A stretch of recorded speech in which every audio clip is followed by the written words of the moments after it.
I don't particularly like to have my back to anybody, but I guess that's the way it's going to be. The second letter I gave you, the self-explanatory, was given to me by 2 senior captains, and I guaranteed them I'd give it to you, so there it is. First of all, I'd like to thank the board for hearing my grievance tonight, and I'd also like to thank everyone for attending the meeting. As you know, on December the 4th, 2007, this board voted not to renew my contract for 2008 season as head football coach at 96 High School. Tonight is my opportunity to address and dispute these reasons for the decision. Also, this decision was made without full knowledge of all information regarding these matters. Tonight, I will provide the pertinent information that will fill in the blanks and complete the voids left by those that are accusing me or making these accusations against me. On January the 4th, I was hand-delivered a letter stating how this process would work tonight. There were 2 statements in that letter that concerned me. The first statement, you said them again tonight, that the board could ban me from stating any information that I had not previously discussed with the administration in the first 2 grievance meetings. But the fact is, I have yet to discuss these specific reasons with anyone, and I did not have these reasons in writing until both grievance meetings were over. Therefore, I couldn't possibly discuss anything in the grievance meeting about the specifics of the accusations or reasons, but I didn't have them in writing until after that on that Friday when Coach Lynchburg delivered it to me. The second statement refers to the board moving this meeting from this public setting to executive session. If it determines I have raised matters regarding confidential information and other personnel and or students, I have taken special precautions to ensure that no confidential information is involved in my statement tonight. I have prepared a written fact sheet that I've already given you that you can see as I begin these accusations. This fact sheet will contain any names of relevant people involved in this situation, all information that could possibly be considered confidential. After reading these 2 statements, I am concerned that there may be a plan to prohibit me from releasing certain details tonight regarding these matters.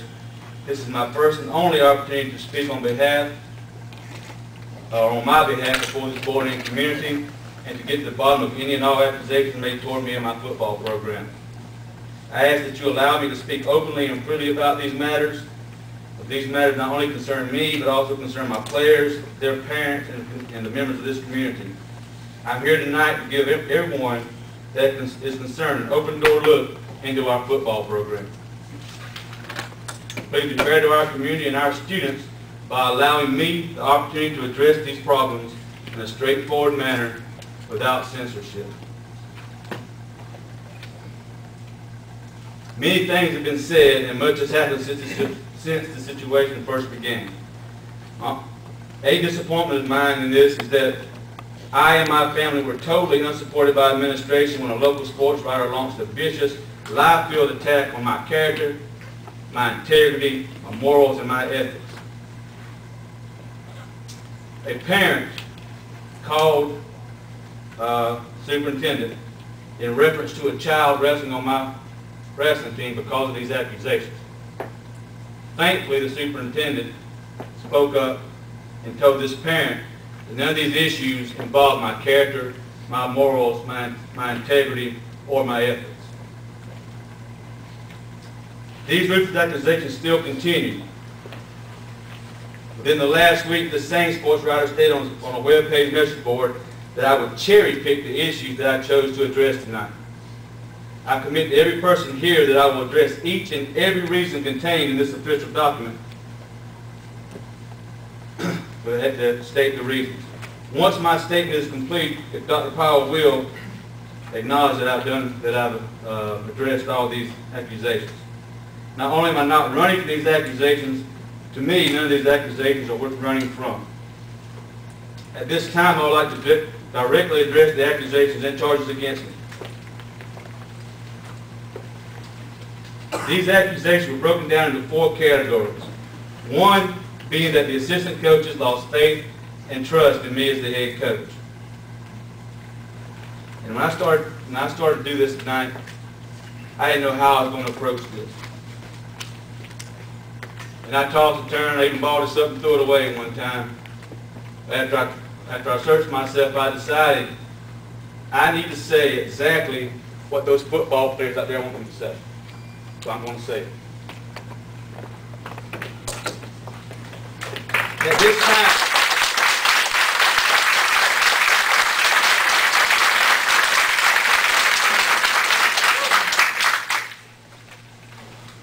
they lost faith in me as a head football coach. In fact, an ultimatum has been laid down by 3 of our assistant coaches. These assistants have threatened to quit if my contract is renewed. When I was hired in May, I was told by the previous athletic director, the superintendent, and the principal that I was entering a volatile situation everybody knew we were, and there was a group that wanted to see me fail.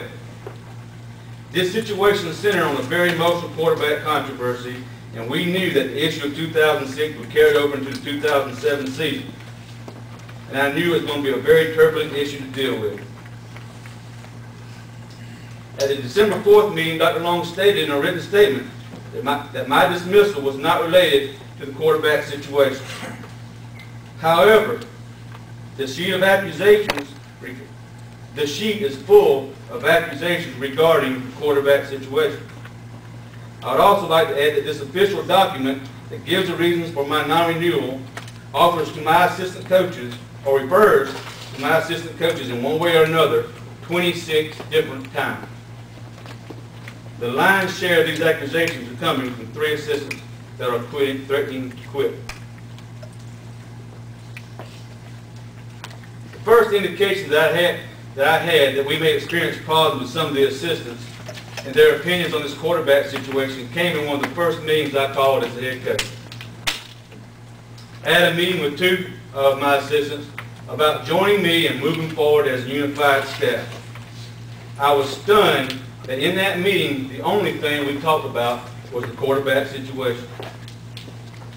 This clearly indicated to me that I have assistant coaches that were more worried about one individual player than what was best for the entire team. I made the decision about which quarterback would take the first snaps in our opener based on detailed stats and performance of summer passing leagues, scrimmages, practices, and jamborees. However, that only assured the quarterback that's scheduled to start to rotate, who will rotate throughout the game. We continue to rotate through games 2 and 3, and in games 2 and 3, some eye-opening stats emerge.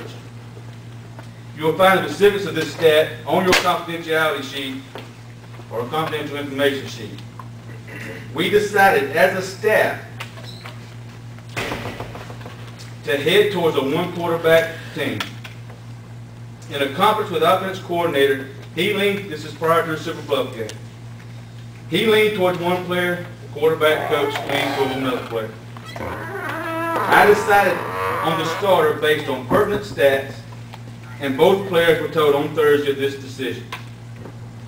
And you have what I'm talking about in front of you. We played perhaps, in my opinion, we played perhaps our best complete game, showing continuity and cohesiveness in a 3-overtime loss to a very good Silver Bluff team. Many players told me after that ball game that night that they thought we were ready and that we had turned the corner and were optimistic about the rest of our schedule.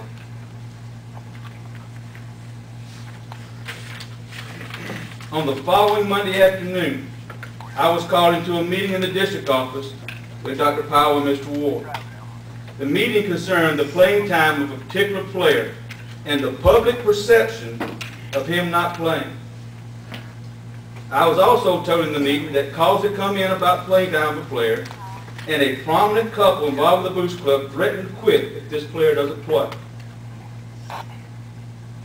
I have a profound respect for Dr. Powell and consider it a privilege to work for him.